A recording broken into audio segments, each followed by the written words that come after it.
मैं रुचि आप सभी का स्वागत करती हूँ आरसी क्लासेस में। तो जैसा कि हमने शुरुआत में ही कहा था कि हम लोग सीबीएसई 10th के जो भी सब्जेक्ट है इंग्लिश लिटरेचर उसके सारे चैप्टर्स कवर करेंगे। तो आज हम फिर से बुक फर्स्ट फ्लाइट का chapter 2 Nelson Mandela long walk to freedom cover करने वाले हैं।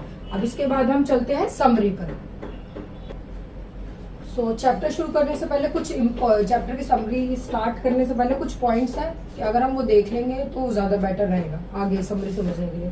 कि पहला पॉइंट है कि it's a autobiography of Nelson Mandela. He was the first black South African president. Next one is he fight with apartheid system. He was the apartheid revolutionary. He is also a political leader and a freedom fighter. He served country from 1994 to 1999. Now what is other important things are he fight with white rule, यानी कि जो भी अंग्रेज लोग थे जो उन पर जो है कह सकते हो आपके राज कर रहे थे 3 सेंचुरी से। 3 सेंचुरी यानी 300 इयर्स। ओके, और उनकी जो पार्टी थी जब उन्होंने इलेक्शन जीता फ्रीडम के बाद तो 252 वोट्स मिले उन्हें आउट ऑफ 400 सीट्स में। ठीक है, और लास्ट में उन्होंने ह्यूमैनिटी के लिए भी वर्क किया। अब हम इस चैप्टर के बारे में पढ़ेंगे डीपली। हम शुरू करते हैं। चैप्टर आपका स्टार्ट होता है 10 मई 1994 जिसको कहा गया है an autumn day. An autumn day क्यों कहा गया है और इसी डेट को क्यों कहा गया? क्योंकि इस दिन साउथ अफ्रीका आजाद हो चुका था और एज अ डेमोक्रेटिक कंट्री के बेस पे as a president Nelson Mandela ने इस दिन ओथ लेनी थी।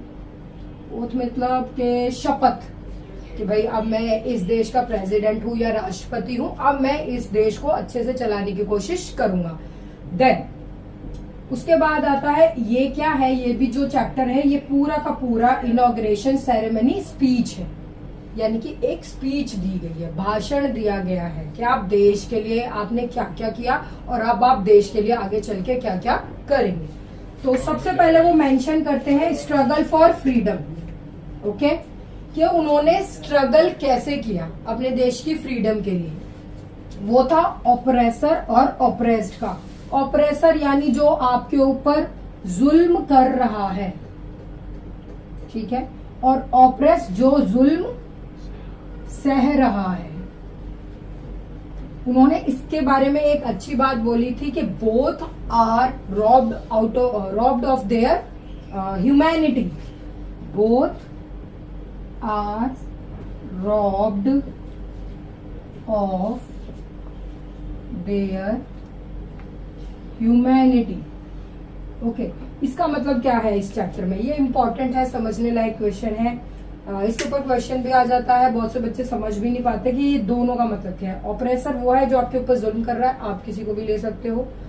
जैसे कि अगर हम इंडिया के बारे में बात करें तो इंडिया में जो ब्रिटिशर्स आए थे वो क्या कर रहे थे? इंडियंस पे जो है बहुत ज्यादा जुल्म कर रहे थे, उनके ऊपर राज कर रहे थे। तो ब्रिटिशर्स आर ऑपरेसर और इंडियंस आर ऑपरेस्ड। तो उनके लिए कहने का मतलब ये था कि ऑपरेसर भी गिल्ट से फ्री नहीं होता, क्योंकि उसको भी कहीं ना कहीं पता है कि उसने जो आज के पूरे दिन में किया है वो गलत है। ओके, तो ऑपरेस तो बेचारा है, ये विक्टिम है। ऑपरेसर भी उससे कोई ज्यादा नहीं है, बस क्योंकि वो एक पावरफुल पोजीशन में आपको दूर से लगता है इसलिए वो आपको ठीक लग रहा है। ऑपरेस्ड बेचारा आपको बिल्कुल बेचारा टाइप से कि तो लाचार है, कुछ नहीं कर सकता, बट ऑपरेसर का भी वही हाल होता है। अब हम चलते हैं नेक्स्ट पॉइंट पे। नेक्स्ट है कि all dignitaries are subject to respect. Means आप कोई भी काम करो, सारे काम रिस्पेक्टेड हैं। चाहे आप नाली साफ कर लो, चाहे आप चेयर पे बैठ के सिग्नेचर वाले काम कर लो, सारे काम की आपने जो है रिस्पेक्ट करनी है। नेक्स्ट है उन्होंने फाइट किया था against apartheid system. Apartheid system क्या होता है? Social discrimination on the basis of caste, colour, race, number of people.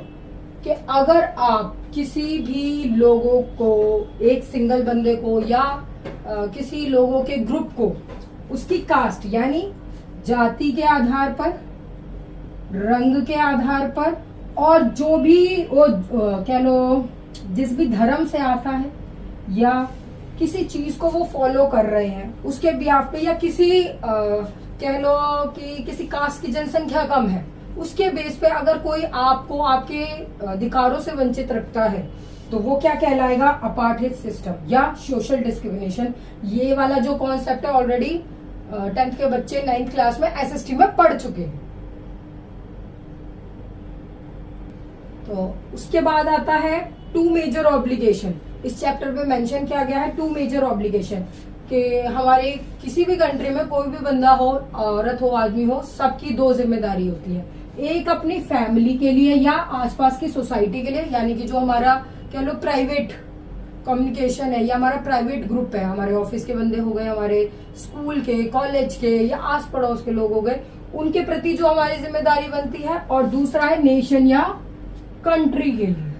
तो पहले नेल्सन मंडेला सोचते थे कि मेरी रिस्पॉन्सिबिलिटी बस अपनी फैमिली और अपनी सोसाइटी या जो भी उनका कह लो उनकी कास्ट है या जिस भी ट्राइब को वो बिलोंग करते थे उसकी तरफ है। बट बाद में उनको पता चला नहीं, मुझे अपने देश के लिए कुछ करना है। सो नेक्स्ट पॉइंट इज, इसमें जब ये इनॉग्रेशनल स्पीच हो रही थी सेरेमनी में, इस सेरेमनी में 2 नेशनल एंथम गाए गए।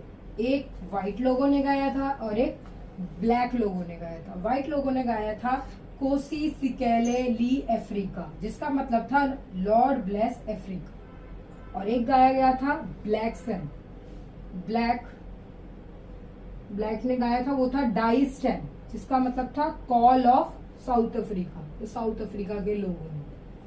और उसके बाद उन्होंने एक चीज और बोली अपनी स्पीच में कि brave man are who conquer the fear, कि ब्रेव मैन कभी भी अपने डर से भागता नहीं है या डर नहीं जाता, वो हमेशा अपने फियर को कॉन्क्वर करता है। और इसके बाद उन्होंने कुछ ये सब था जो उन्होंने अपना कि कैसे फाइट किया या कैसे होने चाहिए हमारे देश के लोग या हम लोग कैसे थे, ये सब बताया।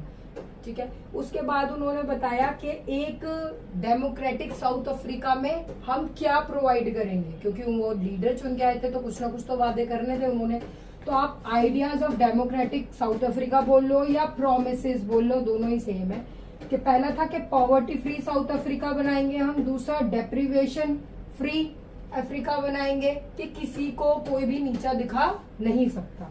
फिर था तीसरा कि हम डिस्क्रिमिनेशन फ्री साउथ अफ्रीका बनाएंगे, जो अपार्टहेड सिस्टम हमने पहले डिस्कस किया था वही इसमें दिया गया कि अब डिस्क्रिमिनेशन या अपार्टहेड सिस्टम साउथ अफ्रीका में काम नहीं करेगा।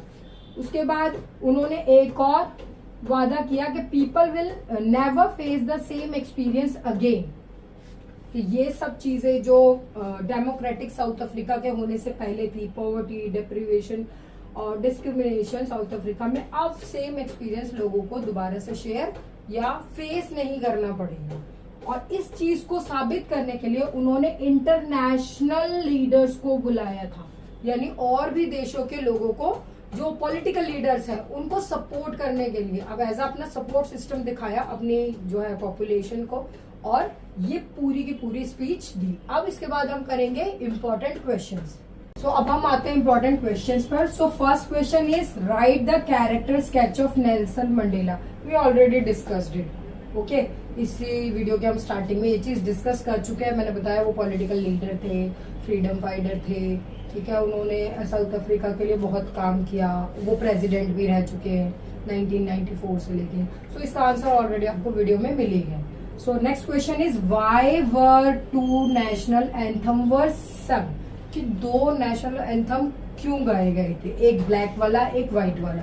तो व्हाइट लोगों ने जो गाया था और ब्लैक वाले लोगों ने जो गाया था वो क्यों गाया, 2 लोगों ने एक ही दिन क्यों गाया, to show equality and the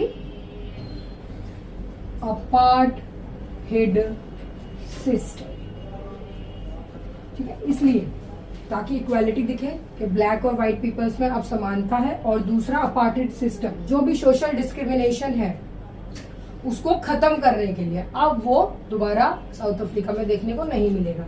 now we come on to third question, what 2 obligation does Mandela mention, we already discussed it. 2 obligation थी, एक फैमिली और सोसाइटी की तरफ, और दूसरी थी नेशन या कंट्री की तरफ। ऑलरेडी मेंशन कर दिया मैंने आपको। Why did large number of international leader attend the inauguration, कि जो 10th में 1994 था इनॉग्रेशन सेरेमनी स्पीच थी, उसमें इतने सारे इंटरनेशनल लीडर ने क्यों शिरकत की, क्यों उन्होंने अटेंड किया? टू शो सपोर्ट, अपना सपोर्ट दिखाने के लिए। ऑलरेडी मैं बता चुकी हूँ, फिर से बता रही हूँ, ताकि वो सपोर्ट दिखा सके towards Africans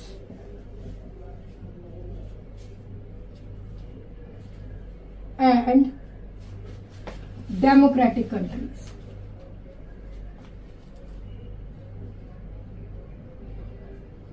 Okay, so last question is this: would you agree that the depth of operation create the height of character?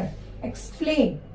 ठीक है, कि क्या, पहले क्वेश्चन समझने की कोशिश करेंगे कि क्या आप अग्री करते हो कि डेप्थ ऑफ ऑपरेशन, के जितना ज्यादा आपको ऑपरेस किया जा रहा है, जितना ज्यादा आपका शोषण किया जा रहा है, उतना ही आपका कैरेक्टर बाहर निकल कर आता है।